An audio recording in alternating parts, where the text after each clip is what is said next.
Hey guys. Today I wanted to talk a little bit about what happened at the first few days of the GOM production stream. There was already a topic on Reddit and people were talking about that it was really weird that that Atosis was solo casting and that Wolf and I were apparently not being paid for our commentating. So I wanted to shed some light on what exactly was going on. It was discussed on Reddit and there were a lot of opinions about it, but I feel that a lot of the things that actually happened there were missed in the past. So just to make sure that all you guys understand what really happened at the weekend, I thought I would just record this video and talk a little bit about it.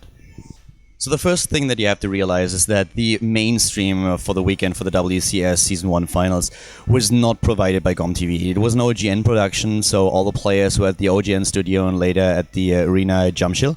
And this is why we only got a live feed. So basically what OGN did in agreement with GOM TV and also with Blizzard, they provided us with a feed of the player pictures that they had that we could use during the games. But the production that GOM did was a very low budget production. So from the beginning it was very transparent that this would not be like the normal GOM standards where we have all the players in the studio, where we have our light show. It was just a secondary stream that was encouraged, but it was by no means mandatory. So this is one of the things that GOM did there, to just make sure that we have the additional content out there and to make sure that everyone who watched the entire season also on GOM TV, Code S and Code A, the Premier and the Challenger League, could watch the finals here too and have the usual commentators that are commentating the Korea League. So this was one of the main things that was planned to be, but the budget for the entire thing was a little bit lower than it would usually be. So from GOM's perspective, they thought they would just make that happen by on the first day having all the commentators, or at least Atosis, Wolf and myself, cast the groups alone. So the original idea was that on day number 1, Atosis would cast two of the groups back to back, and the groups that were played at the same time, one of them would be commentated by Wolf and the other one by myself. And then on day number 2, the plan was that Atosis and me would cast the early group in the morning. Later on, Wolf would join us. He would commentate the second round of 8 group together with me. And then on the next day, Atosis and, of course, Tasteless, they would then go through the semifinals and the finals with you. What Wolf and I decided was just that we would not cast solo, but as we would watch those games anyways, we would both show up at the studio right from the start and then cast those groups together. And that we would not demand on our payment, that we would be quite happy with that, just that one of us will be there and work for free for one of the groups, and then the other one would stay later on and do exactly the same thing. It's not really the first time that we did it. If you remember back in Mukdong in the old studio, we had a Code A production, which in the first few rounds was always a double day. And at the earlier day, we didn't really have a full-on production in the studio. There was no light shows or anything. It was just the two of us being there, talking through the games and trying to lead you through exactly what was happening.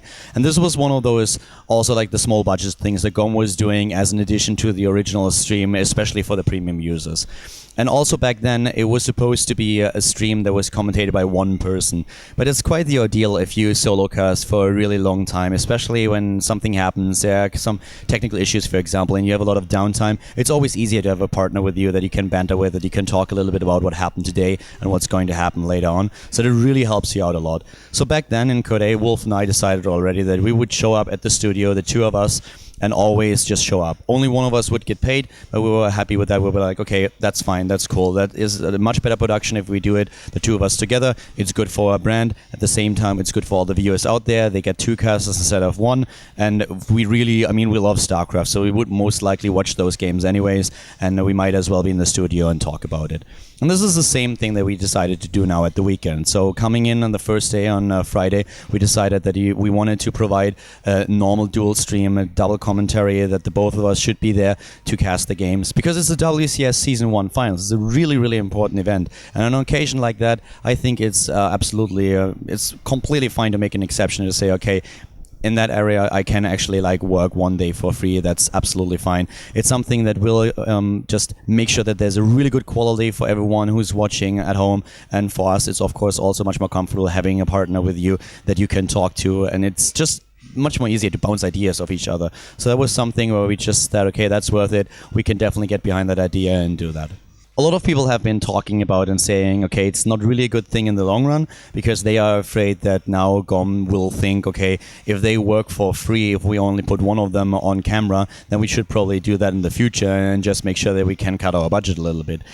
That's not really how it works, guys. And I appreciate that you guys are worried about us, but in the end, we have a really healthy relationship with GOM. It's not always easy because it's still a Korean company, and Korean companies work really different from Western companies. So there's always a little bit lost in translation, or some problems occur because we just have different perceptions of how things are supposed to be run or what's supposed to be happening. Also, communication sometimes is an issue, but in general, we have a really healthy relationship. They helped us out a lot in the past when we had scheduling issues with other events, and that's something that will just continue. We're very interested to have this healthy relationship, and therefore, for us, it's not really a big issue. They know that this is like a special thing that we did because we thought the occasion demanded it, and it's not something where they are going to exploit it. We are really happy with our job here, and we are really happy working for GOM.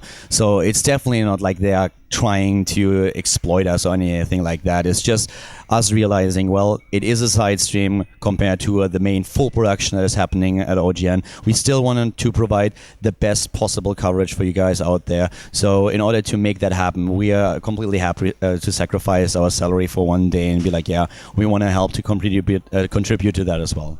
After all, StarCraft is not only our job. I'm really happy that I can now work full-time with StarCraft and be a professional commentator, but I cast at Blizzard games, and especially Warcraft, for like 10 years without getting paid a lot or anything at all. So at that point, it's really not only my job, but it's also my passion. I mean, I love that game. I love casting RTS matches. I love being active in this scene. So I would have stood at home anyways in front of my PC and just watched all those matches. So I might as well go to the studio and cast them.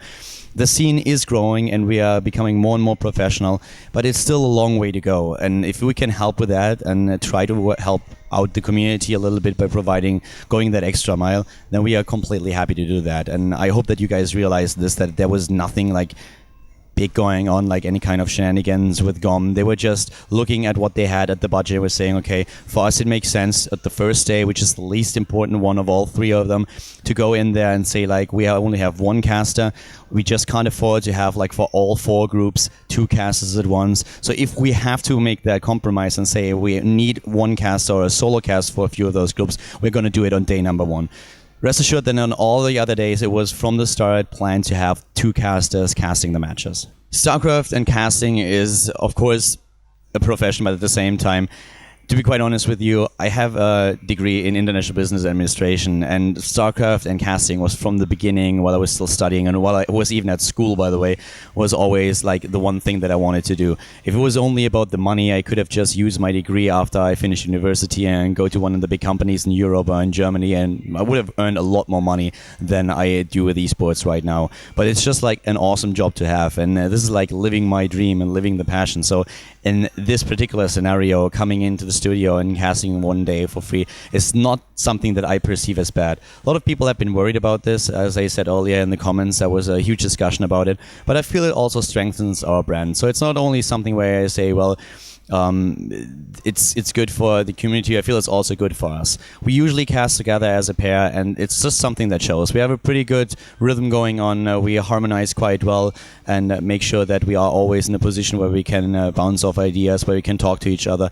And I really feel that Wolf and I complement each other quite well. So for us, there was a conscious decision to make, and I also want to thank all the people that said that it was a cool thing. I really appreciate that. So thanks for all the tweets that you guys sent us, and also for the comments that you wrote in the Reddit that just felt that a few issues were not quite clear, especially when it came to the production in general. Wanted to clear that up, shed some light on it. Hope that you understand now what exactly happened at the weekend. Rest assured that I will still continue to record one of the videos within the next few days where I talk a bit more in depth about WCS in general, about the tournament, about the production that we had at GOM, that OGN had as well, about what I personally think was not really a good thing, actually more of a disaster, what could have been done better, what was really well executed, all these things. I announced it on Twitter already, and I'm definitely going through with that, but it's a bit more of an in-depth topic, and I will need a couple of more days to talk to a few people at Blizzard, GOM, and other positions too, just to make sure that I got all my facts straight, and of course also kind of find out what I can talk about and what I have to kind of be a little bit more careful about. There are still a lot of things behind the scenes happening, especially now with WCS being in the first season. There's a lot of politics, especially in Korea, of course, where you have two companies that are competing against each other. So all these things have to be considered, but I'm going to talk about that in my next video. I hope that you learned a little bit about what happened at the GOM production in the last few days, and that you understand a bit more of why exactly we did what we did. Going to see you next time. I hope that you liked the video so far. If you have any additional questions, just send me a tweet at Khaldor on Twitter, write it in the YouTube comments, and if you like the video, always make sure that you upvote it and subscribe to the channel if you haven't yet.